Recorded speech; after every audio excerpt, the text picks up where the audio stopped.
Odile Marchetti spent most of her working life 3 floors below the museum's public galleries, in an archive wing where the lighting stayed dim to protect the paper and nobody visited unless they needed something cross-referenced. She catalogued donor records, decades of correspondence, provenance documents, the quiet financial architecture that let the museum's exhibits exist at all. Work that mattered enormously and that almost nobody upstairs ever thought to credit her for. She'd built a specific competence in 8 years there, the kind that came from actually reading every document rather than skimming for keywords, and she'd used that competence to identify 3 separate donation discrepancies that had saved the museum considerable embarrassment with major patrons. None of that had translated into visibility. She remained, to most of the museum's administration, the woman in the archive, useful and largely unseen. Tonight was different only because Priya, one of the few colleagues who actually stopped to talk with her, had a spare ticket to the annual gala and had pressed it into Odile's hands that afternoon with more insistence than Odile had energy to refuse. "You should see the exhibit you helped save get funded," Priya said. "Just once. Wear something nice." Odile had altered the dress herself, taking in the waist and letting out the bust with the careful, patient stitching she'd learned from her mother years ago, and she felt, walking into the gala's grand hall under warm chandelier light, something she rarely let herself feel at work. Comfortable in her own skin, present in a room rather than simply passing through it unnoticed. That feeling lasted until Beatrice Lang found her. Beatrice ran the museum's development office with the specific practiced authority of a woman who understood exactly which donors mattered and which guests didn't, and she moved through the gala scanning faces the way a security system scanned for anomalies. Odile watched her approach from across the room, still deep in a genuinely pleasant conversation with an elderly donor named Mr. Ashford about a provenance question from the Flemish collection, and felt the temperature of the moment shift before Beatrice had said a single word. "I'm sorry," Beatrice said, her voice pitched for the small cluster of guests nearby rather than for Odile specifically. "I don't recognize you from tonight's guest list. Could I see your invitation?" "I'm here on a colleague's ticket," Odile said, keeping her voice level despite the heat rising in her face. "Priya Nair's spare. I work in the archive. Staff aren't typically guests at donor events," Beatrice said, cutting through the explanation with a brightness that carried no warmth at all. "I'm afraid there's been some confusion. Let me have someone see you out properly." It happened fast after that. 2 of the event's hired security staff appearing at Beatrice's gesture, Odile's protest lost beneath Beatrice's louder, performed concern for the evening's integrity, heads turning throughout the hall as the specific unmistakable spectacle of a woman being physically escorted from a room drew exactly the kind of attention Beatrice seemed determined to generate. Mr. Ashford, the donor Odile had been speaking with moments earlier, looked on with visible discomfort but said nothing, the particular helplessness of someone who recognized cruelty but lacked the social standing in that moment to interrupt it. "This is unnecessary," Odile said, her voice tight, mortification burning through her chest as the hall's attention settled fully onto her. "I'm an employee here. I've worked in this building for 8 years. Then you'll understand exactly why appearances matter tonight," Beatrice said, already turning away, the matter apparently settled in her mind before it had ever truly begun. The walk to the lobby felt endless, security flanking her with the particular careful distance of people performing an unpleasant task rather than genuinely believing it necessary, and Odile kept her chin level and her eyes forward, refusing to give the watching room the satisfaction of visible tears, though they burned close behind her composure the entire way. She reached the coat check with her humiliation still raw and total, reaching for the ticket stub in her small clutch with hands that weren't quite steady, when a voice behind her, calm and carrying none of the gala's performative brightness, stopped her entirely. "Was your mother's name Elena Marchetti?" Odile turned slowly, the question landing with a specificity that cut straight through her humiliation and replaced it with something closer to disorientation. The man standing near the lobby's edge wore a tailored suit with the ease of someone who never had to think about how he looked in it, and his expression carried none of the polite curiosity a stranger's question usually did, only a focused, careful attention that made clear he already suspected the answer. "Yes," Odile said warily, the word arriving before she'd fully decided to trust the moment. "How do you know that?" "Rocco Salerno," he said, offering the name plainly without the practiced charm men in his position usually deployed. "I've been trying to trace your mother for months. I didn't expect to find her daughter getting dragged out of a museum gala on the same night I finally located the connection. Odile felt something complicated move through her, grief she'd thought long settled, curiosity sharpened by exactly the kind of humiliation still burning in her chest, and a wary uncertainty about why a stranger in an expensive suit cared about a mother who'd been dead for 8 years. "My mother's been gone a long time," she said carefully. "I don't know what connection you think you found, but I should probably just go home." "I understand if you want to," Rocco said. "But I'd like 5 minutes if you're willing. What happened in there was wrong, and I don't think you should leave this building believing you deserved it." Something in his directness, the total absence of performance in how he said it, made Odile hesitate longer than she'd expected to. "5 minutes," she said finally. "Though I don't understand what any of this has to do with my mother." Rocco led her toward a quieter alcove near the lobby's edge, away from the gala's remaining noise, and Beatrice, Odile noticed from the corner of her eye, had positioned herself near the hall's entrance, watching the exchange with an expression that had shifted from triumphant certainty into something considerably more uneasy. "When I was 17, Rocco said, a fire broke out in an apartment building I was staying in. Not my building originally. I was somewhere I shouldn't have been that night for reasons that don't matter now. A woman pulled me out through a window I couldn't have found on my own, got me down 2 flights of stairs I don't fully remember, and disappeared before I could learn her name properly. I was in shock. Everyone was. By the time I thought to ask anyone who she was already gone." Odile felt her chest tighten, an old, half-formed memory surfacing. Her mother coming home once years ago with a burn along her forearm she'd dismissed as a kitchen accident, refusing to discuss it further no matter how many times young Odile had asked. "You think that was my mother?" "I know it was," Rocco said. "I've spent the past several months since inheriting my current position, trying to trace who she was and whether she was still alive to properly thank. A witness statement from the fire department's original report named her Elena Marchetti, though my own name was kept off the record at the time, for reasons involving my family that I'd rather not get into standing in a museum lobby." He studied Odile's face carefully.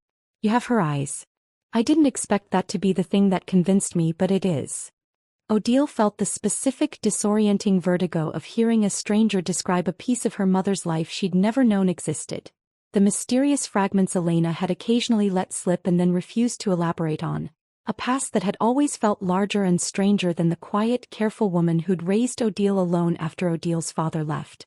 "She never talked about pulling anyone from a fire," Odile said slowly. "She never talked about much of anything from before I was born. I always assumed there wasn't much to tell." "I don't think that's true," Rocco said.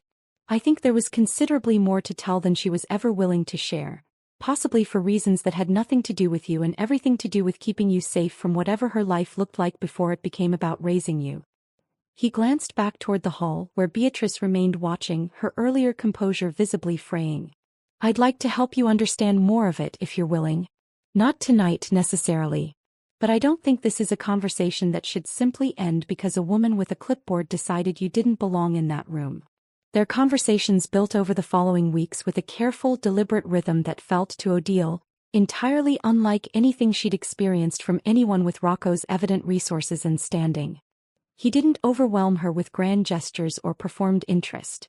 He simply showed up consistently with specific things, records he'd gathered about Elena's early life before Odile was born. A photograph from a community event decades ago that showed a much younger version of her mother standing beside people Odile had never heard named.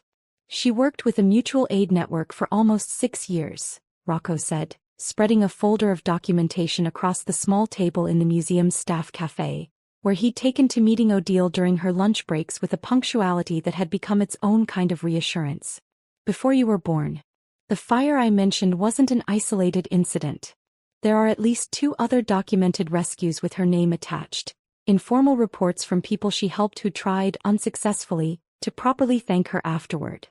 Odile studied the documents with an attention she usually reserved for provenance records. The specific, complicated grief of learning her mother had lived an entire secret chapter of quiet heroism that she'd never once mentioned at their kitchen table. Why would she hide all of this? "I don't know for certain," Rocco said. "But given the neighborhood, given the era, given how deliberately she seems to have stepped away from that network once you were born, I suspect she made a choice to protect you from whatever risk came with that life. People who do this kind of work quietly without official recognition are often doing it in spaces that carry real danger if you're too visible about it. The theory settled uncomfortably alongside everything else Odile had learned about her mother in the preceding weeks, reframing a woman she'd always understood as simply careful and private into someone who'd made a deliberate, costly choice to bury an entire history for her daughter's sake. Their meetings continued building into something that felt gradually less like an investigation and more like genuine partnership. Rocco asking about the archive project Odile had been fighting for budget to complete for over a year, a full digitization effort that would preserve decades of fragile donor correspondence before the paper degraded past saving. How much would it actually cost to finish properly? Rocco asked during one such lunch. If budget wasn't the constraint it's apparently been? Odile gave him the figure she'd calculated a dozen times in proposal after rejected proposal, the specific, exhausting arithmetic of watching a project she genuinely believed mattered get deprioritized year after year in favor of exhibits with more immediate donor appeal. It's not a small number. I understand why it keeps getting pushed down the list. I'd like to fund it, Rocco said simply, without the fanfare she might have expected from someone making an offer this size. Not as a favor tied to my mother's debt to yours, though I understand that connection is part of why we're having this conversation at all. As an investment in work that clearly matters and has been undervalued considerably longer than it should have been. The offer landed with a complicated weight, genuine gratitude tangled with the specific, wary discomfort of wondering whether accepting meant something she wasn't prepared to name yet. I need to think about it properly, she said. Not because I don't want the funding. Because I want to make sure I'm accepting it for the right reasons. Take whatever time you need, Rocco said. I'm not in a hurry. Beatrice noticed the growing pattern of Rocco's visits with an alertness that sharpened into something considerably more hostile as the weeks passed, his patronage of the museum beginning to visibly, deliberately favor Odile in ways that threatened the careful hierarchy Beatrice had spent years building around donor relationships. The escalation arrived through whispers first. Odile overhearing fragments of conversation in the staff kitchen, colleagues subtly cooler toward her, questions about how exactly she'd secured a major donor's attention carrying an insinuation she recognized immediately, having watched Beatrice deploy exactly this kind of quiet reputational sabotage against other staff members over the years. She found Priya in the archive one afternoon, her friend's expression carrying a discomfort that told Odile something specific had reached her before Odile herself had heard it directly. Beatrice is telling people you fabricated the connection to Rocco's family, Priya said. That you invented the fire story to manipulate a wealthy donor into funding your project. I told her that was absurd, but she's saying it to the right people, Odile. People who make budget decisions. Odile felt the old, familiar dread rise. 8 years of careful, quiet competence suddenly at risk of being erased by a rumor built entirely on Beatrice's need to reframe her own public cruelty as something other than what it actually was. Odile found Rocco that same evening, delivering Priya's warning with a flatness that barely disguised the genuine fear underneath it. Beatrice is telling people I fabricated the story about your mother. That I invented the connection to manipulate you into funding the archive project. If that spreads far enough, it doesn't matter whether it's true. It threatens everything I've built here over 8 years. Rocco's expression hardened into something Odile hadn't yet witnessed from him across their weeks of careful, measured meetings. She's protecting herself, he said. She humiliated you publicly in front of donors, and now that the fallout is reflecting badly on her rather than you, she needs a story that makes her original cruelty look justified instead of baseless. I don't have proof beyond what you've already shown me, Odile said. The rescue's the documentation, none of it names you specifically.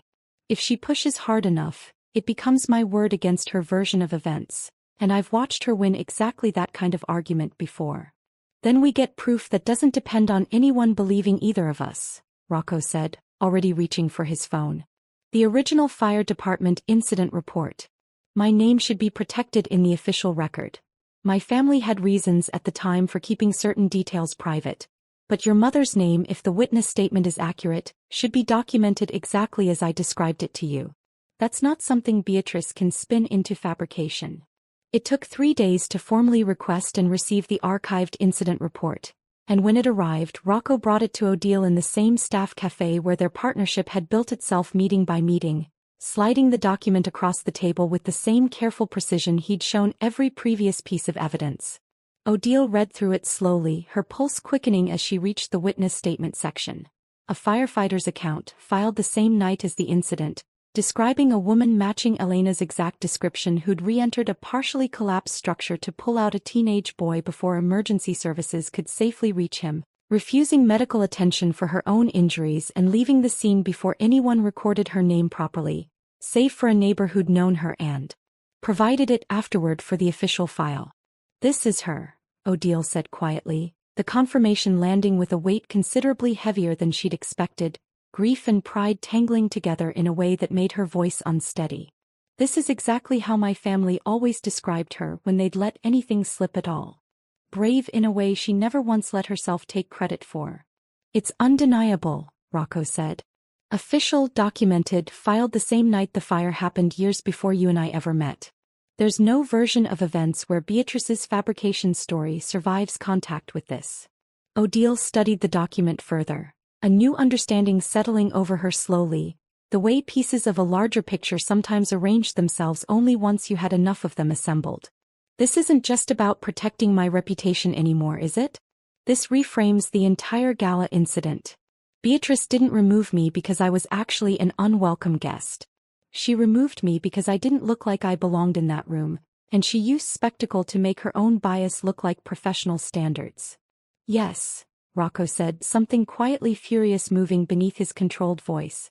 "She punished the wrong woman for not appearing wealthy enough to belong, and then when the consequences of that cruelty started reflecting badly on her instead, she tried to rewrite the story so you were the one who'd done something wrong.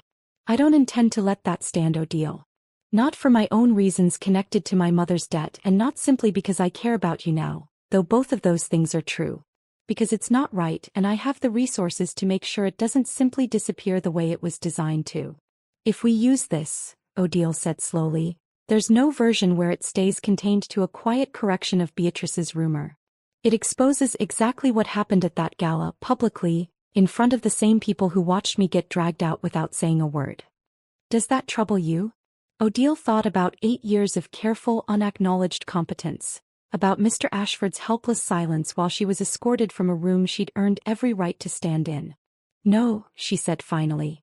"It doesn't trouble me at all." Beatrice's countermove arrived faster than either of them anticipated, delivered not through further rumor but through direct action once she sensed correctly that the ground beneath her fabricated narrative had begun shifting. She requested a formal meeting with museum leadership, framing her concern with the careful, practiced language of institutional protection rather than personal vendetta. Odile learned of it only when the museum's director, a measured man named Hollis Pratt who rarely involved himself directly in staff matters, summoned her to his office with an expression carrying genuine visible discomfort. "Beatrice has raised concerns," Hollis said, "about the appropriateness of accepting funding tied to what she's characterized as a personal relationship between you and Mr. Salerno. She's suggesting the museum distance itself from the controversy by reassigning you away from the archive project before his funding becomes formally official." Odile felt the specific cold vertigo of watching her carefully rebuilt standing threatened yet again, this time through institutional maneuvering rather than public spectacle. "I assume she didn't mention that the funding exists because of documented history connecting my mother to Mr. Salerno's family, entirely independent of anything that happened at the gala. She characterized it as an unverified personal claim," Hollis said carefully, convenient in its timing given the embarrassment of the incident itself. "I have the original fire department incident report," Odile said, sliding a copy of the document across Hollis's desk with the same deliberate care Rocco had shown her days earlier. "Filed the night of the fire, decades before Mr. Salerno and I ever met. It's not an unverified personal claim. It's an official record." Hollis studied the document with growing unease, his professional composure visibly working through the implications of what he was reading. "This changes the situation considerably," he said slowly. "Though I'll need to discuss this formally with the board before any final decision is reached about your project's status." "While you're discussing it," Odile said, "I'd ask that you also discuss what actually happened at the gala. I was removed from that hall in front of donors mid-conversation, on the explicit basis that I didn't match the evening's expected guest profile. That's not a controversy I created. That's a decision Beatrice made, and one she's now trying to obscure by making the fallout about me instead of her. Hollis's expression carried genuine discomfort at that. The particular unease of a man recognizing institutional failure he'd previously chosen not to examine too closely. I'll take that under consideration as well. The uncertainty of the following days weighed on Odile with a specific grinding tension she hadn't fully anticipated. The archive project, the thing she'd fought years to protect, now suddenly at risk not because of its own merits but because of exactly the kind of social maneuvering she'd spent 8 years successfully avoiding by staying invisible. Rocco found her in the archive late one evening, the space dim and quiet around them, papers spread across her desk in the specific disarray of someone who'd been working through anxiety rather than simply working. Hollis reached out to me directly, Rocco said. Beatrice pressured the board to consider distancing the museum from the funding before it became official. She's betting they'll choose institutional caution over confronting what she actually did. That's exactly what I'm afraid of, Odile said, not looking up from the folder in front of her. Institutions protect themselves first. I've watched it happen before to other people and I never had the leverage to do anything but watch. You have leverage now, Rocco said. We both do. I don't intend to let the board quietly sideline you to avoid an uncomfortable conversation about their own development director's conduct. He crossed the small archive room, settling into the chair across from her desk with a directness that carried genuine focused resolve. I want to address the board formally. Not just with the incident report. With everything. The funding proposal, the documentation, and a clear statement that my continued support of this institution depends on how they handle what happened to you. That's a significant amount of leverage to put behind one employee's situation. You're not just one employee, Rocco said. You're the person whose careful, quiet work has kept this institution's donor records honest for 8 years, according to everything I've learned since we met. And you're the daughter of a woman who saved my life without ever asking for anything in return. I don't take either of those facts lightly, and I don't intend to let an institution take them lightly either, simply because acknowledging them properly is less convenient than pretending the gala incident never happened. The greatest setback arrived the following morning, delivered through a curt email informing Odile that her access to the archive's project budget had been temporarily suspended pending the board's review. A decision that, whatever its stated justification, landed with the unmistakable message that Beatrice's maneuvering had for the moment succeeded in destabilizing exactly the ground Odile had spent weeks rebuilding. Odile received the suspension notice standing in the archive's dim light, the specific finality of it landing with a weight that made even Rocco's considerable resources feel, for one disorienting moment, insufficient against an institution that had already decided procedurally to protect its own comfort over confronting an uncomfortable truth. She found Rocco in the museum's staff cafe that same afternoon, delivering the news with a flatness that carried more genuine distress than her earlier conversations had allowed herself to show. They suspended my access to the project budget. Before the board has even formally reviewed anything. Beatrice made sure the caution landed before your funding could become official. Rocco's expression hardened into something Odile hadn't yet witnessed from him. The careful, measured calm he'd maintained throughout their weeks together giving way to focused, controlled fury.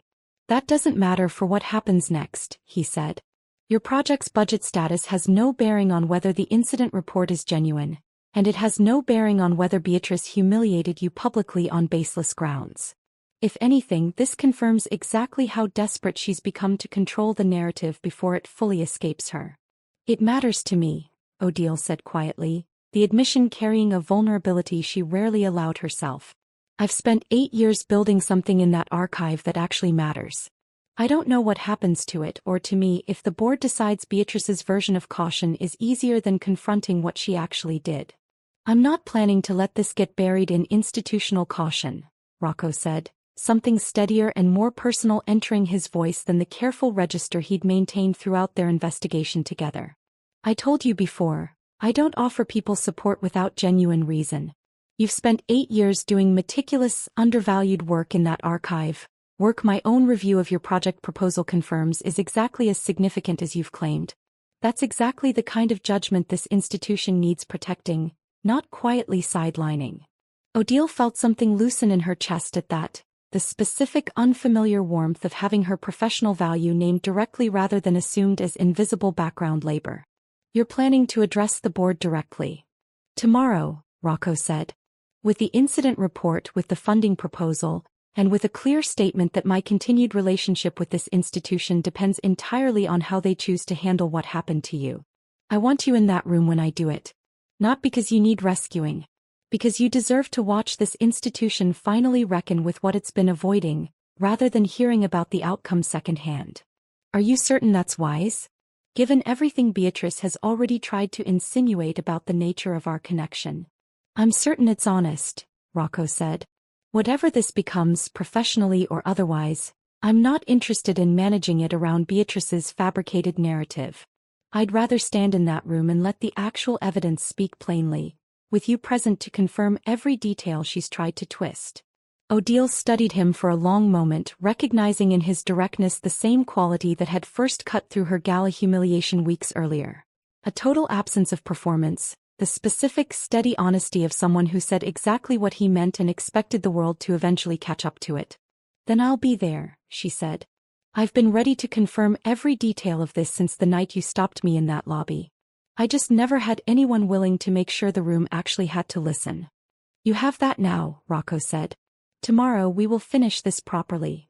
The board convened the following afternoon in the museum's formal conference room, Hollis Pratt presiding alongside a half-dozen board members and, seated with careful composure near the room's far end, Beatrice herself, her expression carrying the particular brittleness of a woman who sensed correctly that her carefully constructed narrative was about to meet resistance considerably more thorough than she'd prepared for. I'd like to address the concerns raised about my foundation's funding of the archive digitization project, Rocco said, standing at the head of the table with the same flat, unhurried authority he'd carried since first intercepting Odile in the gala's lobby weeks earlier.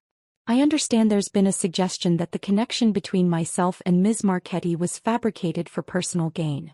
I'd like to address that directly with documentation. He laid the incident report across the table, along with the supplementary records he'd gathered over their weeks of investigation, and Hollis studied the materials with the same growing unease he'd shown days earlier in his private office. This is a fire department incident report, Rocco continued, filed the night I was rescued from a burning building as a teenager, decades before Ms. Marchetti and I ever met. It names her mother, Elena Marchetti, as the individual who saved my life. My own name was kept off the official record at the time, for reasons involving my family's privacy that remain unrelated to tonight's discussion. But the connection itself is not fabricated. It's documented, official, and considerably older than any relationship between myself and this institution. Beatrice's composure flickered visibly. I never suggested the connection itself was impossible, she said, her voice carrying less conviction than her earlier accusations had. Simply that the timing seemed convenient, given the circumstances of Ms. Marchetti's removal from the gala. Let's discuss those circumstances directly then, Rocco said, his tone carrying no room for further deflection. Ms. Marchetti was removed from a museum event, mid-conversation with a donor, on the explicit basis that her presence didn't match the evening's expected aesthetic. That's not a security concern. That's a judgment about who you decided looked wealthy enough to belong in that room. I was protecting the integrity of a donor event, Beatrice said, though her voice had begun to carry the specific desperation of someone recognizing an argument she couldn't actually sustain. You were protecting your own assumptions, Odile said, speaking for the first time since the meeting began, her voice steady despite the weight of directly confronting a woman who'd controlled this exact kind of room for years. I had a legitimate ticket. I work in this building. You didn't check the guest list before deciding I didn't belong. You simply looked at me and decided I was a mistake to correct. Everything you've said since then has been an attempt to make that decision look reasonable after the fact. The room's attention sharpened entirely onto Beatrice. The careful, practiced authority she'd built over years of managing donor relationships finally, visibly cracking under scrutiny. She clearly hadn't prepared to face this directly. What happens now? Beatrice said finally, and for the first time since the meeting began, her voice carried something closer to genuine alarm than calculated defense. Now the board decides whether this institution values the work Ms. Marchetti has done here for 8 years, or whether it prioritizes protecting a development director's reputation over confronting exactly what she did, Rocco said. My foundation's continued support of this museum, including the archive funding currently suspended pending your review, depends entirely on that decision. Hollis exchanged a long look with the assembled board members, the particular gravity of a man recognizing exactly how serious the institutional exposure had become. I think, he said slowly, we need to discuss Ms. Lang's conduct separately from the archive project's merits, which appear, based on what's in front of us, to have been unfairly jeopardized by circumstances entirely outside Ms. Marchetti's control. Beatrice's authority over the gala, over donor relations, over exactly the kind of institutional gatekeeping she'd wielded for years, ended in that room in that moment, the specific devastating finality of watching carefully built control collapse under evidence too thorough and too independently verified to argue past successfully. She left the meeting without further defense, the particular silence of her departure carrying more weight than any argument could have managed.